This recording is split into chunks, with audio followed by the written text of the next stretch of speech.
Now guys the next topic are, कितना मजा आ रहा ना, कितना सारा टॉपिक। क्या देखा, अच्छा लगा? चलो हेडिंग ला रहा हूँ। देखो एक नया टॉपिक है, मैं थोड़ा सा देख क्या दीदी तुम लिखना, पूरा बता रहा हूँ। शरीर दर्द।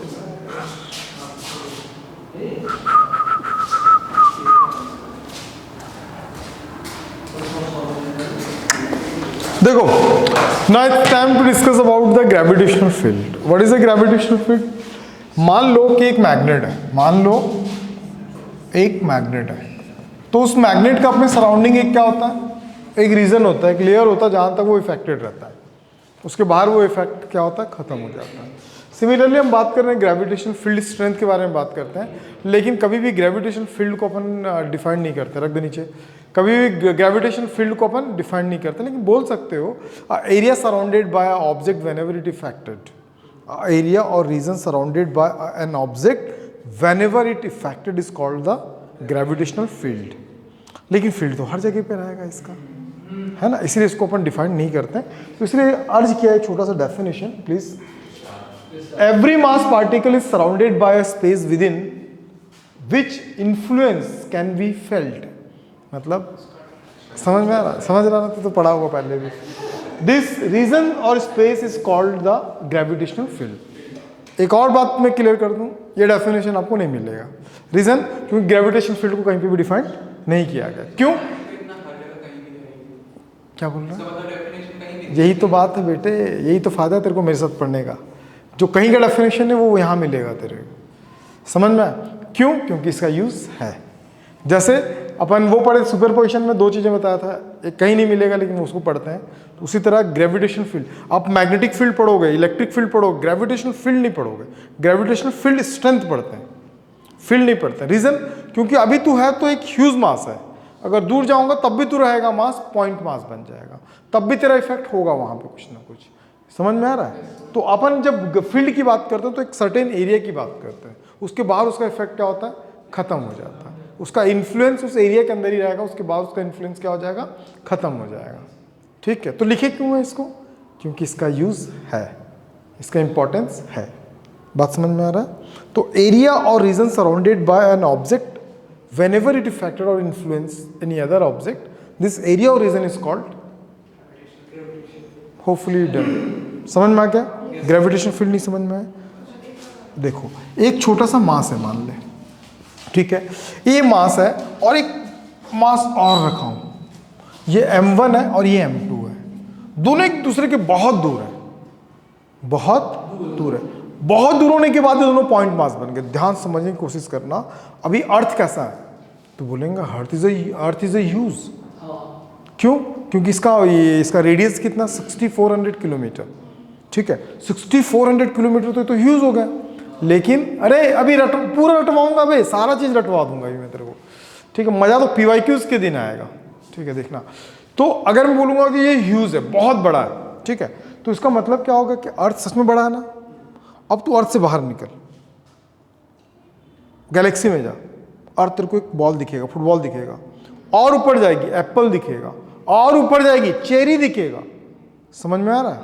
और ऊपर जाएगी तो एक सर्टेन पॉइंट के बाद एकदम पॉइंट बन जाएगा, एक सर्टेन डिस्टेंस के बाद वो इनविजुअल हो जाएगा, दिखेगा नहीं। तो जब वो दिखेगा नहीं मतलब मान लूंगा कि वो उस एरिया में नहीं है। समझ में? वैसे ही अगर ये एक ऑब्जेक्ट है मान ले, और ये कब तक मुझे दिखेगा, जब तक मैं यहां पे रहूंगा। ठीक, तो इस एरिया और रीजन को मैं क्या बोलता हूं, ग्रेविटेशनल फील्ड। इससे बाहर जाऊंगा वो है, लेकिन इन्फ्लुएंस नहीं हो पा रहा, दिख नहीं पा रहा हूं। लेकिन ग्रेविटेशन के केस में ये रॉन्ग थ्योरी है, लेकिन फिर भी मैं पढ़ाता हूं। रीजन, क्योंकि इसका यूज है। ठीक, तो एरिया और region surrounded by a mass whenever it affected, ये यहीं तक इफेक्टेड है। जैसे बोलते हैं ना, जैसे आम लोगों की भाषा में और खास लोगों की भाषा बोलते हैं ना, हर कुत्ते का एक इलाका होता है, बोलते हैं ना। अरे होता है ना, कभी देखा भाई, जो कुकुर होता है वो अपने इलाके में रहेगा। अब उसी को कभी अपने घर में किसी के पास पेट है, कौन सा है, डॉग है ना, उसको ना आप अपने स्ट्रीट में घुमाना, लिटरली देखना, अपने स्ट्रीट में घुमाना, पूछ एकदम ऐसे ही होगा। अपने स्ट्रीट से बाहर कहीं लेके जाना, धीरे धीरे टैट टैट ऐसे हो जाएगा। फिर देखा कभी, देखियो कि नहीं देखो, देखना रीजन, जैसे वो अपने एरिया से बाहर जाता है ना तो अनकंफर्टेबल हो जाता है वो, समझ में है? देखना। और जब बाहर से कोई कुत्ता आ जाता है तो बाकी कुत्ते लोग क्या करते हैं, भौंकते हैं उसको, समझ में है? क्योंकि वो उसको एरिया छोड़ के आया। सिमिलरली है, इसका इन्फ्लुएंस कहाँ तक होगा, सिर्फ यहीं तक होगा, इसके बाद इसका इन्फ्लुएंस खत्म हो जाएगा। बात समझ में आ गया? तो इस एरिया को अपन क्या बोलते हैं, gravitational field. The area surrounded by an object और an mass whenever it affected is called, लिख लेना। अब सबसे इंपॉर्टेंट चीज, सबसे, मान ले कि ये एक ग्रेविटेशनल फील्ड है और यहां पे एक मास है, ठीक ठीक, नहीं समझ में? और एक सोर्स मास है, मतलब हेवियर मास है, तो उसका अपना हेवियर मास है, तो उसका क्या होगा, एरिया ज्यादा होगा। कहने का मतलब अर्थ और मून, जब मैं निकलूंगा तो मुझे अर्थ दिखना बंद होगा कि मून पहले दिखना बंद होगा, क्योंकि मून का size compare to the earth छोटा है। बात समझ में आया ना? तो वैसे ही हम एक क्या किए, एक ऑब्जेक्ट लिए जिसका ये क्या है, ग्रेविटेशनल फील्ड है। ये क्या है, ग्रेविटेशनल फील्ड है, ठीक है। चलो अब यहां पे मैं एक पॉइंट मास को रखा, किसको रखा, पॉइंट मास, टेस्ट मास, जिसको अपन क्या बोलते हैं, टेस्ट करते हैं ना। जैसे आप जाते हो कहीं पे, अगर बोलोगे जैसे आप बेर खरीदने गए तो भाई टेस्ट करा, तो 15-20 बेर आपको देता खाने के लिए कि एक देता है। आप ऑटो में कहीं जाते हो तो आप प्राइस पूछते हो ना कि एक आदमी कितना ले लेगा, यही ना पूछते। तो हर जगह पे किसका बात करते हैं अपन, एक का। जैसे आप कुछ खरीदने जाते हो, सोना खरीदने जाता हो, तो 1 किलो सोना का क्या प्राइस है, पूछता है कि 50 किलो का पूछता है, वो 1 ग्राम पूछता है, 10 ग्राम ठीक है, मतलब समझ में आया ना, 10 ग्राम ही 1 तोला होता है बेसड़ा आदमी, पता कि नहीं पता, ये भी नहीं पता ठीक है। तो समझ में आ गया। तो हम कभी भी किसी भी चीज़ में जाके बार्गेनिंग, किसी भी चीज़ में पूछते हैं तो किसके बारे में पूछते हैं, एक। अगर एक का पता चल गया तो हम मल्टीपल टाइम पे उसको निकाल सकते हैं। समझ में आ रहा है ना? ठीक है। तो सोच, ये यहाँ पे है, ये यहाँ पे है, लेकिन ये पॉइंट है, यूनिट है, बहुत मिनिमल है, तो इसका एरिया भी क्या होगा, बहुत ही छोटा होगा। क्या ये दोनों एक दूसरे से इन्फ्लुएंस हो रहे हैं? नहीं हो रहे हैं। रीजन, क्योंकि इसका एरिया और उसका एरिया अलग अलग है, और दोनों का एरिया जब तक ओवरलैप नहीं होगा तब तक वो उसके, जब तक उसे कांटेक्ट में नहीं आएगा तो कोई फोर्स फील नहीं करेगा। अब मैं इसको उठाया, ध्यान समझना भाई, डेफिनेशन बताऊंगा और इसको फील आना चाहिए, क्योंकि इससे इसी से क्वेश्चन आना चालू होगा। अब मेन ग्रेविटेशन चालू होने वाला है। यहां पे रखा फर्स्ट पॉइंट पे, किसको, m0 को। क्या कुछ फोर्स एक्सपीरियंस करेगा?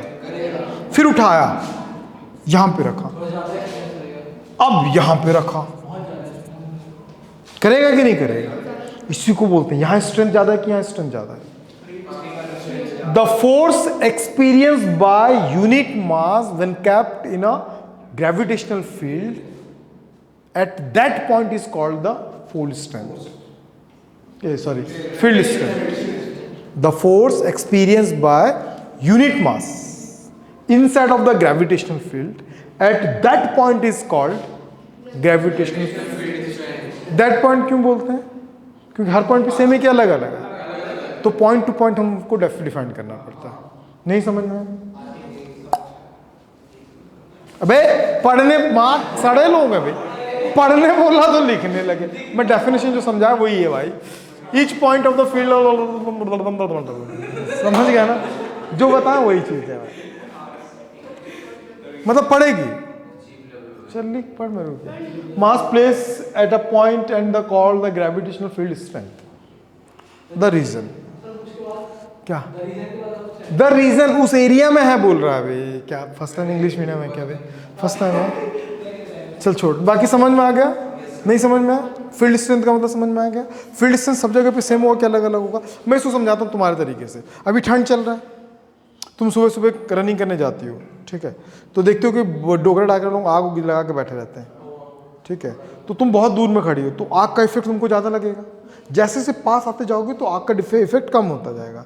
जैसा आके उसके अंदर बैठ जाओगी, आग खत्म ऐसे ही होता है क्या? कैसा होता है? तो इफेक्ट क्या होता है? एक सर्टेन डिस्टेंस का तो इफेक्ट खत्म ही हो जाता है। तो सेम वही हो रहा दी, सेम वही हो रहा है। क्या वो भी, चलो अब देखो, ध्यान दो, अब थोड़ा सा ध्यान दो। ऐसे क्यों कर रहा है बे? उसको बोल रहा हूँ वो तो लिखता भी नहीं है भाई। यहाँ पे एक मास m है और यहाँ पे छोटा सा, इसको बोलते हैं टेस्ट मास। क्या बोलते हैं इसको? टेस्ट मास भी बोलते हैं, और क्या बोलते हैं, यूनिट मास भी बोलते हैं। ठीक है, टेस्ट मास भी बोलते हैं और क्या बोलते हैं, यूनिट मास भी बोलते हैं। इंपॉर्टेंट है भाई। तो देख, डिस्टेंस कितना ले लेते हैं, r। ठीक है, फोर्स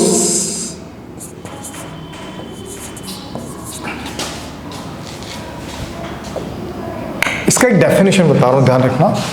तो इंटेंसिटी ऑफ ग्रेविटेशनल फील्ड को Eg से डिफाइन करते हैं। Force experience by per unit mass. Per unit mass मतलब एक यूनिट मास जितना एक्सपीरियंस करेगा। तो इसका फार्मूला क्या होता है, Eg is equal to F by m। Same electric field type का। ठीक, तो Eg इज इक्वल टू, अगर मैं यूनिट की बात करूं तो ध्यान पे रखना बच्चों, यूनिट F का होता है न्यूटन, SI की बात कर रहा हूं, न्यूटन के पर केजी, न्यूटन पर केजी। गौर से देखोगे तो इसको क्या हो जाएगा, केजी मीटर पर सेकेंड स्क्वायर। ऑलरेडी क्या चल रहा है, केजी, तो ये हट गया तो मीटर पर सेकेंड। तो इसका यूनिट ना एक्सेलरेशन के यूनिट के बराबर रहता है। ठीक, फिर किसमें चल रहा है, SI हो गया। अब बात करते हैं CGS। CGS में अगर बात करेंगे, डाइन पर ग्राम या सेंटीमीटर पर सेकेंड स्क्वायर। डायमेंशनल फार्मूला भी नोट कर लेना, m0 L1 T-2। Got it दीदी? भैया ठीक है भैया। Force between m and m0, तो कितना हो जाएगा, और it is one type of vector quantity ना। वेक्टर तो डायरेक्शन भी बताऊंगा। डायरेक्शन किधर होगा, जिधर फोर्स का डायरेक्शन है, ध्यान रखना, जिधर फोर्स का डायरेक्शन होगा उधर E का डायरेक्शन होगा। ठीक, तो फार्मूला क्या था, E is equal to F by Q0।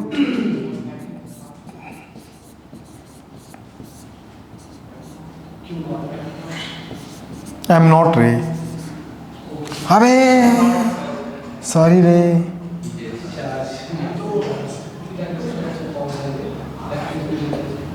हम बताऊंगा बे, अभी देखते जावे।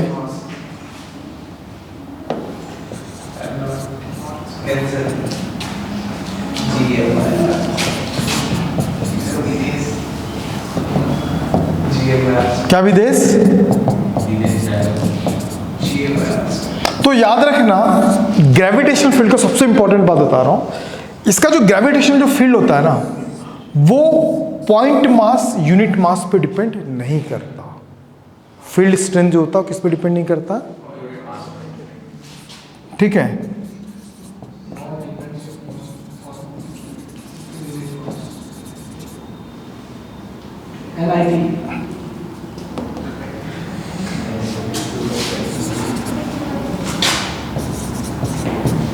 m0 पे डिपेंड नहीं करता है। समझा ना, समझा? अब इसके बारे में बहुत सारी कहानी अपन करेंगे, बहुत मस्त मस्त क्वेश्चन भी है। अच्छा, ग्राफ ग्राफ ग्राफ ग्राफ, बीच में ग्राफ पूछा था भाई नीट वालों में, तो इसीलिए रिस्क नहीं लेंगे। क्या बोल रहे दीदी? क्या भाई? देख आराम से दे देंगे भाई। अरे कुछ नहीं था, एकदम वाहियात क्वेश्चन था। देख बता रहा हूं क्या था। अभी जो फॉर्मूला था, E is equal to capital G m by r square था। तो E r का ग्राफ था। तो ये क्या था, फील्ड स्ट्रेंथ था, और ये क्या था, डिस्टेंस।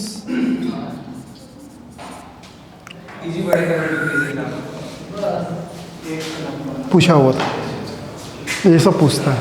गुस्सा आ रहा है ना? थोड़ा थोड़ा बोलती है। हाँ? हो जाएगा।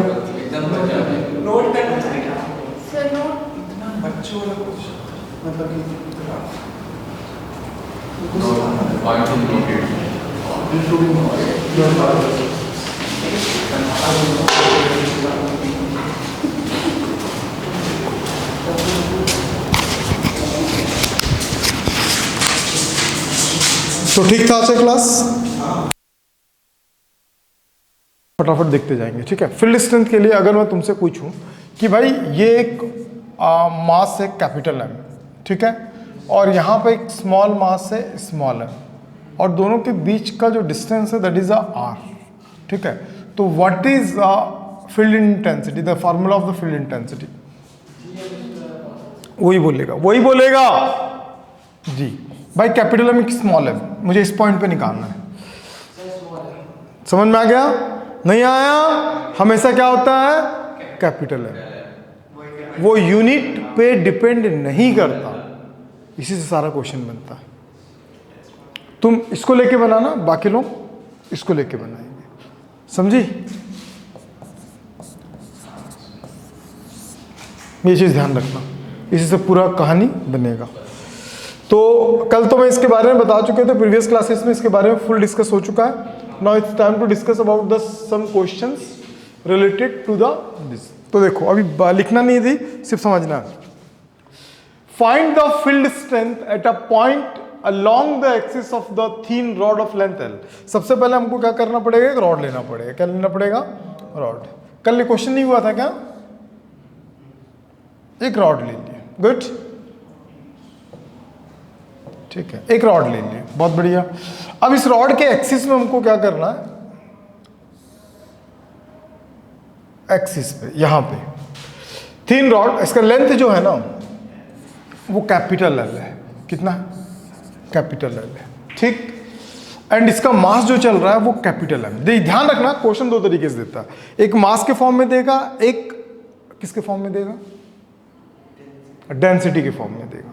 डेंसिटी को कन्वर्ट करना भी सिखा दिया, मास के फॉर्म में भी सिखा दिया, तेरे को अलग से बताऊंगा मैं, ठीक है। Mass at a distance D from one and, यहां से स्मॉल डी डिस्टेंस पे एक पॉइंट ले लेंगे, यहां पे हमको क्या करना है? इसकी इंटेंसिटी फाइंड आउट करना है। समझ में? तो ऐसे क्वेश्चन को बनाने का सबसे सिंपल तरीका है, सबसे पहला तो ये क्या है कि वेरिएबल पॉइंट है, सबको पता है, मैं प्रीवियस क्लासेस में बात कर लिया था। तो मान लेते हैं कि यहाँ पे स्मॉल डीएम ले लेंगे, जिसका लेंथ dx होगा और इसका मास क्या होगा? dm होगा, ठीक है। और यहां से कितने डिस्टेंस पे? x डिस्टेंस पे हमको ऑब्जर्व करना, द पॉइंट इज p। समझ में? ठीक। अब इसके बाद सबसे पहले तो हमको dm का वैल्यू निकालना। dm का वैल्यू कैसे निकालूंगा? सोचते हैं, volume upon density, good. Direct निकाल के बता, ओरल निकाल के बता जल्दी।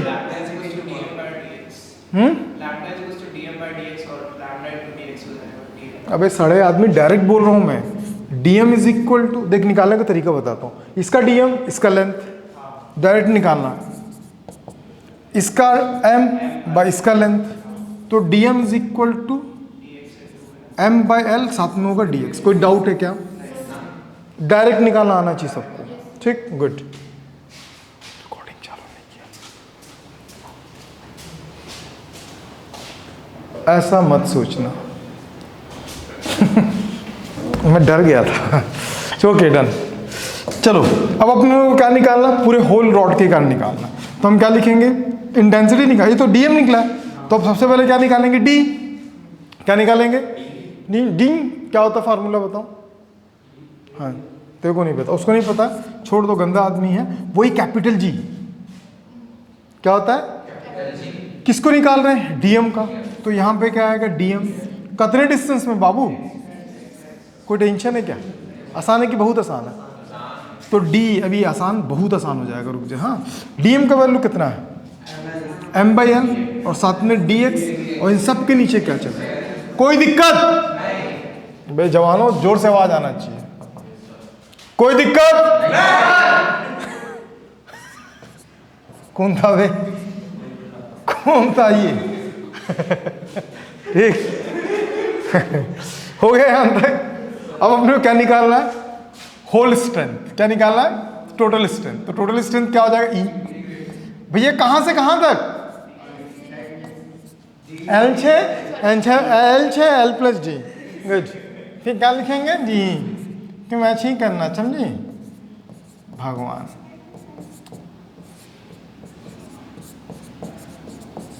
कोई दिक्कत, E इज इक्वल टू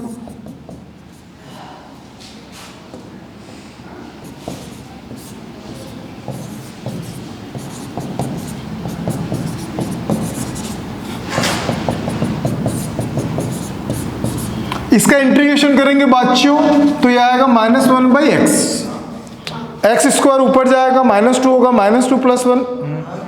बोलना, कुछ तो बोल, अरे कुछ तो बोल। अच्छा, क्या पिला दिए बे इसको, एकदम शांत हो गया बंदा।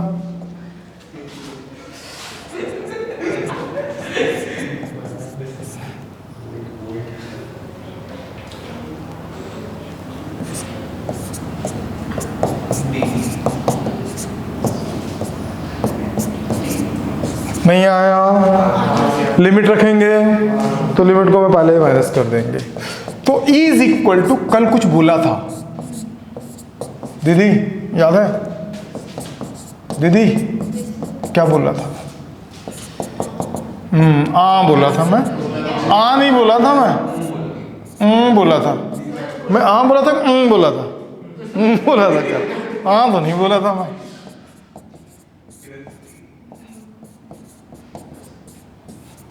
कटगिस नहीं दिखीस, कुछ याद आईस, क्या आईस, अबे सड़ेले आदमी, अगर मुझे फोर्स भी निकालने बोलेगा तो सेम था, लेकिन उसमें m एक्स्ट्रा था।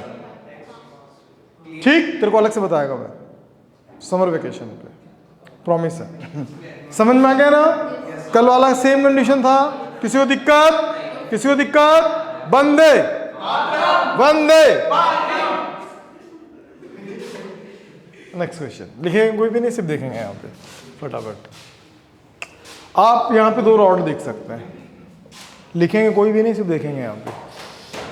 2 आइडेंटिकल लाइट गोल हो गया तो मेरा टेंशन नहीं है भाई, ध्यान रखना, खुद से बना। अरे मेरा दोस्त है भाई, मस्त बात बोला। देख लो,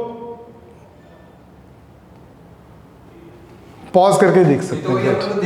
गुड गुड गुड, तो क्या बेहतरीन आदमी है तो यार। 2 identical uniform rod of length कितना दिस बाबू, L, कितना दिस, मास। दोनों आइडेंटिकल का मतलब दोनों का दोनों चीज सेम। तेरे को मैं अलग से बताऊंगा।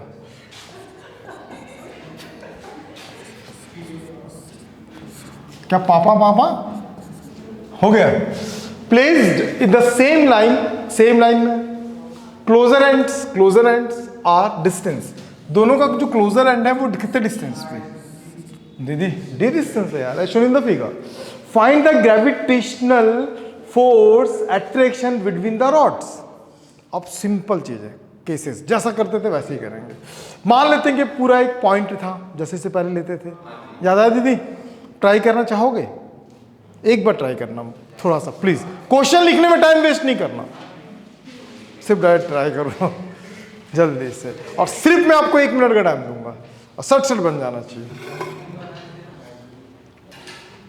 क्वेश्चन लिखने में कोई टाइम वेस्ट नहीं करेगा।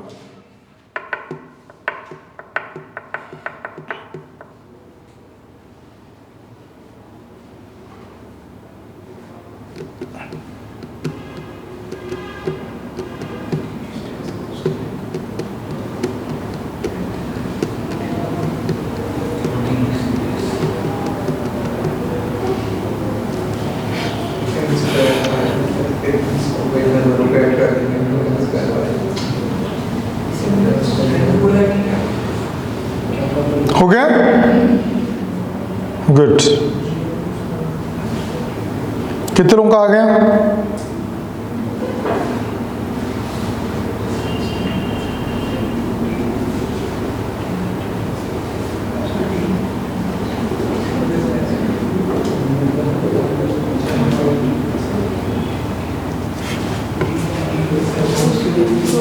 गुड।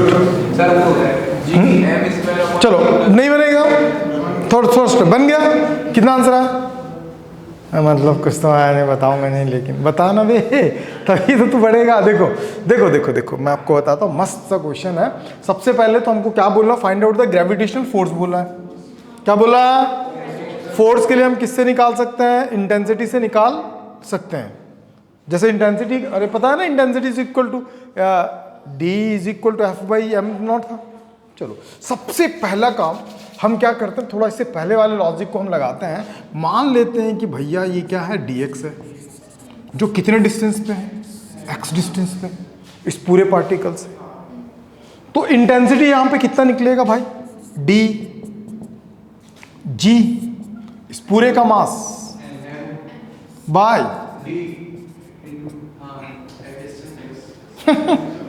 कहां से? अभी तो किए, अरे चपड़ लो नहीं, मास इसका लेते हैं, इसका लेते हैं, नहीं समझी? समझ गई? गुड। अब हमको क्या निकालना है? फोर्स निकालना है। तो फोर्स इज इक्वल टू क्या होगा? F is equal to D by, अरे सॉरी, साथ में क्या होगा? m, क्या होगा? मास। तो F is equal to D E तो चल रहा है, लेकिन कौन सा मास की बात कर रहे हैं? यहां पे dm की बात कर रहे हैं। अरे करनी पड़ेगी क्या? E is equal to F by, बताऊंगा तेरे को, पढ़े नहीं पढ़े?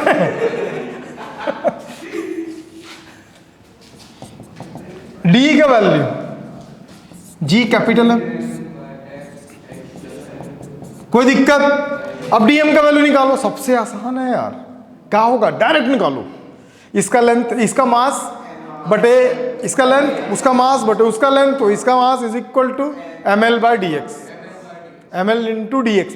पागल है, नहीं आया श्वेता को तो श्वेता समझ आ गया क्या? पहले उसका लेंगे Shweta, dm by D x, क्योंकि mass by area, linear distance. तो ये बताऊंगा ना, मैं टेंशन कहाँ एम बाई, तो dm is equal to m by L D x. कोई दिक्कत? तो बेटे कहाँ रखना था? यहाँ पे dm किसका वैल्यू रखना है? ml dx होगी। अब f इज इक्वल टू का बचीज बेटे?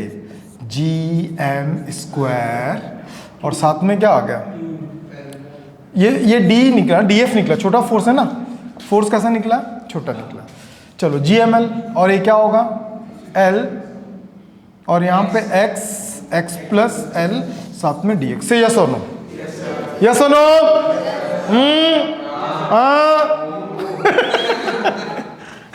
किसी को डाउट? पागल हो गए सबके सब। तो अब इसका इंटीग्रेशन कौन करेगा? इंटीग्रेशन करो, डी ई एफ। चलो चालू हो जाओ। G M square L x plus L D x. चलो इंटीग्रेशन फटाक से रफ में करो। देख नहीं सकती, बिल्कुल रुक नहीं सकती तुम। करेगी? अच्छा करूंगा। तो डी से क्या होगा? डी प्लस एल, ये तो पता है। अरे नहीं पता है क्या? रुक जाओ, रुक जाओ, थम जाओ, ठहर जाओ।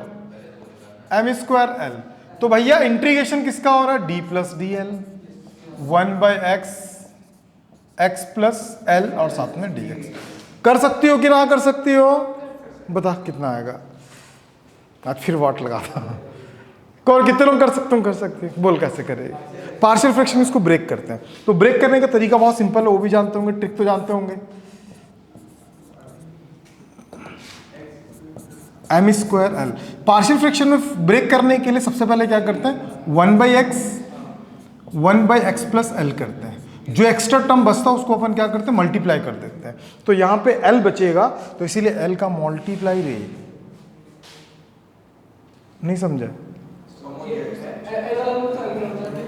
एल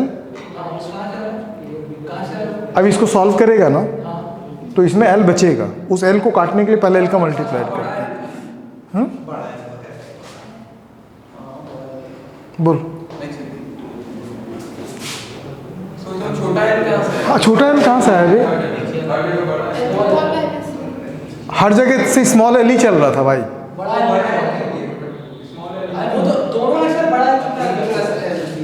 इस आदमी पे बात नहीं करना ना भाई,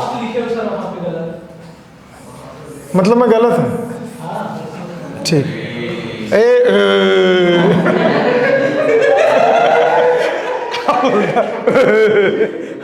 कबीरा जाग गया। कबीरा कबीरा जाग गया।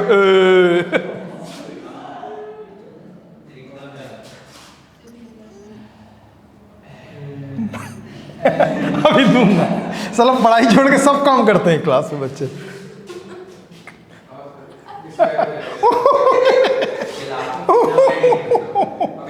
हंसती कैसे तानिया, हंसती कैसे?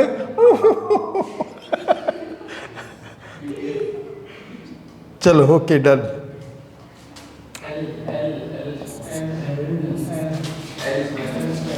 होगी कोई दिक्कत? कॉपी बंद कर बेटी, मैं तेरे को अलग से पूरा बताऊंगा।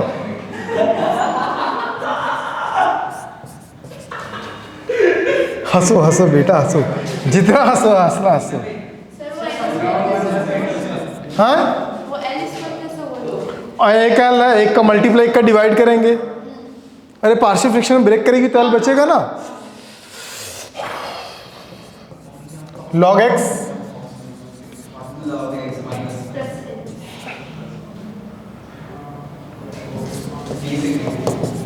कोई दिक्कत?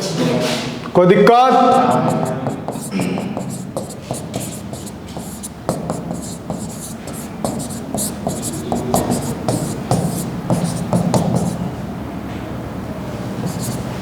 समझ में?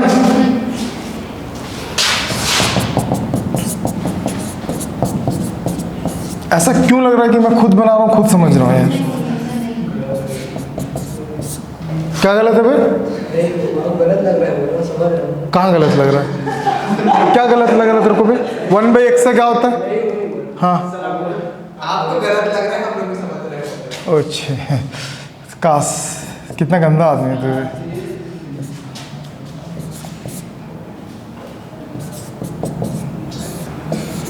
अरे रे रे,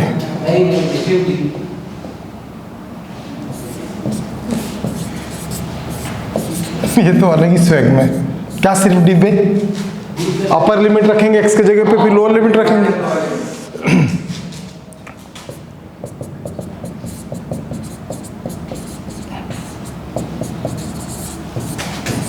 रौनक है, रौनक रौनक जाग रहा है। जाग रहा है किस? समझ में?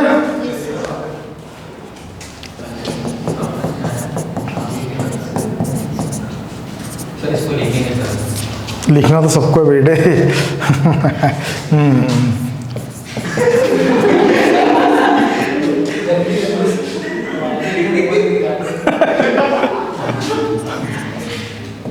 क्या बोल रहा है पे? गर्मी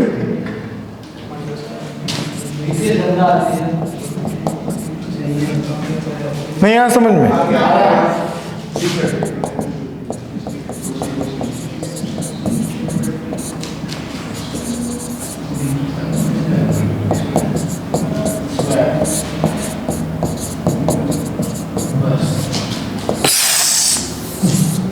एक एक बार घूरने का। भाई ने बोला था तो जगह छोड़ने का, लिखने का कोई नहीं, कोई नहीं लिखेगा, लिखेगा कोई भी नहीं।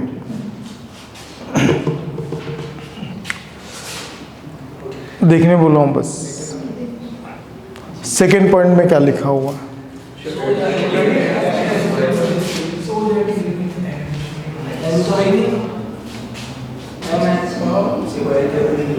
क्या भाई?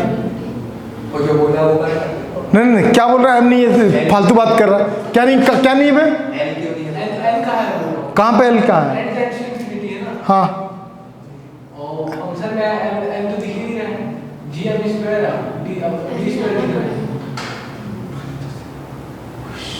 n टेंस टू नहीं है वही तो पूरा ये है d टेंस टू होगा।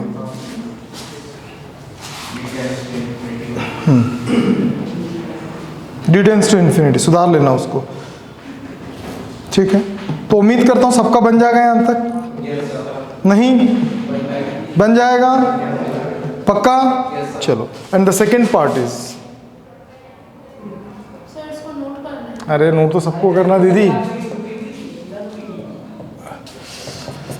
सेकेंड पार्ट, सेकेंड पार्ट को सॉल्व करने के लिए इंटीग्रेशन करना पड़ेगा, ठीक है। कैलकुलेशन एक बार चेक कर ली अच्छे से पूरा, मैं चाहता हूँ कैलकुलेशन एक बार आप, हाँ हाँ दूसरा था कैमरा वाला को भी दिखना चाहिए। हाँ हो गया। स्क्रीनशॉट ले लेना भाई। f is equal to G M square by क्या होगा L square log D plus L then their whole square D plus 12। ध्यान समझना, f is equal to G M square L square. भाई मेरे को, तुम लोग तो लिमिट से पढ़े हुए हो ना। सिद्धेश्वर ये बता इसका मतलब क्या है, कहना क्या चाहता, कवि क्या कहना चाहता है? हाँ इन्फिनिटी तक तरफ जा रहा, यही कहना चाह रहा। मतलब मैं, मेरे से कोई स्टूडेंट पूछेगा क्या है ये, तो मैं बोलूँगा अरे यार वो इन्फिनिटी की ओर जाना चाहता, बस इतना ही बोलूँगा, यही है ना। चल ठीक, कौन जा रहा है क्या जा रहा है नहीं पता, वो इन्फिनिटी की ओर जा रहा है, ठीक है। हाँ हाँ अब बता भाई, लिमिट की रिक्वायरमेंट कब पड़ी थी पता है? इसको किसने इन्वेंट किया था पता है? इसको पता किसी को नहीं पता है? न्यूटन ने किया था। किसने किया था? बहुत कम लोग जानते हैं, न्यूटन। हाँ फिजिक्स में इसकी रिक्वायरमेंट पड़ी थी, ठीक। फिजिक्स उसको बताना ये था कि भैया एक वैल्यू जो है ना वो जीरो नहीं है लेकिन जीरो के पास पास है, तो उसको डिफाइन करने के लिए उसने बोला लिमिट। तो मतलब डी का वैल्यू इन्फिनिटी नहीं है लेकिन नियर अबाउट इन्फिनिटी है। अब थोड़ा ध्यान रख कि दोनों के दोनों रोड के जो सेपरेशन है वो इन्फिनिटी डिस्टेंस पे, तो जब इन्फिनिटी डिस्टेंस पे हो जाएगा तो the rods behave like a point object. समझिस नहीं समझिस? तो है अलग से बताऊंगा ना भाई, तेरे को अलग से बताऊंगा मैं, हैं क्या नहीं है अभी? कल कहाँ था? हाँ तो गलत था, तो फिर बता था कि नहीं बता था भाई? हाँ फिर तो अब डिस्टेंस कितना हो गया इन दोनों के बीच? इन्फिनिटी हो गया। भाईजान को आ गया ना, दे उसके पीठ में गद्दे से एक ठोक, तो इन्फिनिटी हो गया ना। तो वैसे केस को सॉल्व करने के लिए हम क्या करते हैं, तो कैलकुलेशन पे ध्यान देना, मैक्सिमम केसेस में वही करना जो मैं करने वाला हूँ। लॉग को एलिमिनेट करना रहता है, लॉग सीरीज इन्फिनिटी तक नहीं जाता, एक्सपोनेंशियल सीरीज इन्फिनिटी तक जाता है, समझ रही है?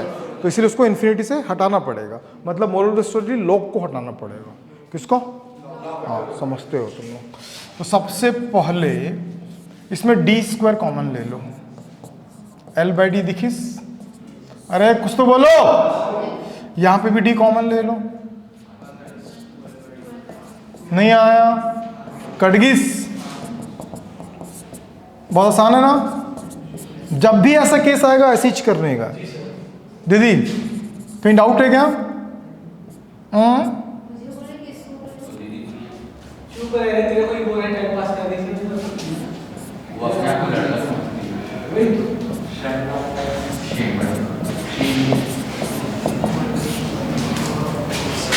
नहीं समझी? रौनक को आ रहा? रौनक भारी तो नहीं पड़ रहा बेटे?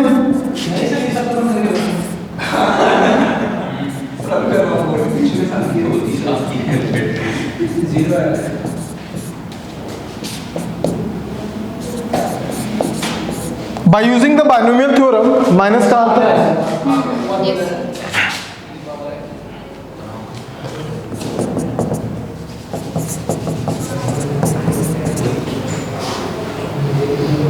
अरे साला लास्ट स्लाइड है यार, खत्म करना पूरा। दीदी बता दीजिए क्या क्या था। बहुत बढ़िया, बहुत बढ़िया, बेहतरीन।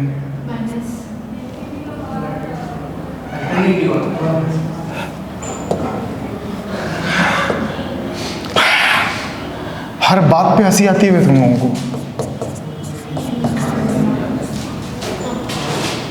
सबको मल्टीप्लाई करो, तो मल्टीप्लाई करोगे तो मैं क्या बोलते हैं, over power and the negative terms are negligible हो जाता। पता है कि नहीं पता?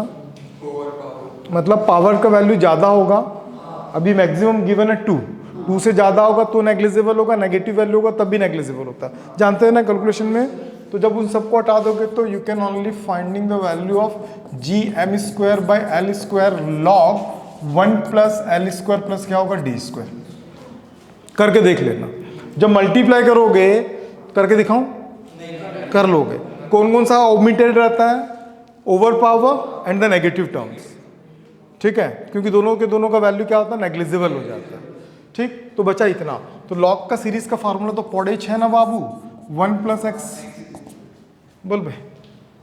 हाँ, मारूंगा मुंह पे थप्पड़। मैं लिख रहा हूँ, देखता जा। x² 2 समझ में आए? गलत बात, x इसमें फैक्टोरियल नहीं रहता है, सड़ा आदमी। तो पावर तो फिर से ओवर हो रहा, तो सिर्फ कंसीडर्ड क्या होगा बोले तो f = gm² l²। बचा क्या? कॉडगिस। तो बॉचिस का रे बॉचिस, बोलो जवानों, क्या यही था? प्रूफ? कोई दिक्कत? अच्छा, नाको है बे, हैदराबादी बिरयानी। चलो देख लो क्वेश्चन को।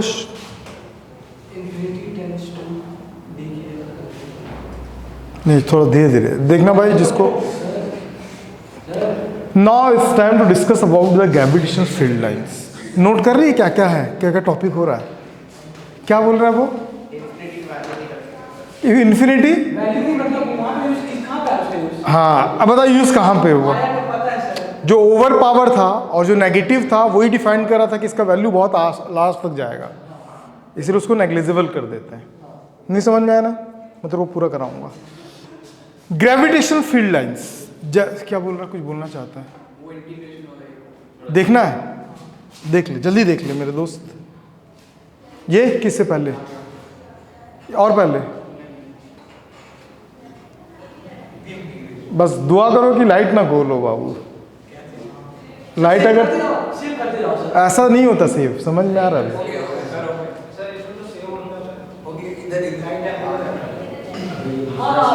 समझ गया? बन जाएगा, दीदी बन जाएगा। ठीक, थोड़ा सा अच्छा लेवल अब।